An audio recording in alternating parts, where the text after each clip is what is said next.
This is the flywheel, and this right here, it's the dual mass. Hear that clicking? That's supposed to have rubber inside there to dampen the shift when you shift.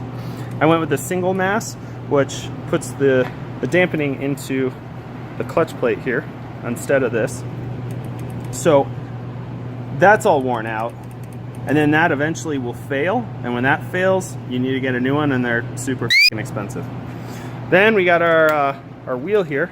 I did a really good job, 120,000 miles. This side has some material left on it, but this side I wore completely down to the rivets, almost busting them off. Got the full value of the clutch here. Then also we got the throwout bearing, and that guy, that's supposed to be flat there, and it's not, and it's super. When you can hear the bearing, that means it's not good. It's no bueno. A couple other parts were broken. I got that guy, that was all worn out. So when you do this, I just got everything replaced. This is the shop.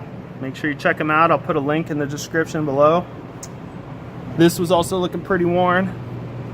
It's the pressure plate. So got all that replaced. Did the single mass flywheel versus the dual mass. Saved a little bit of cash. And then I'll make another video on how that drives, what I think of it. Cool.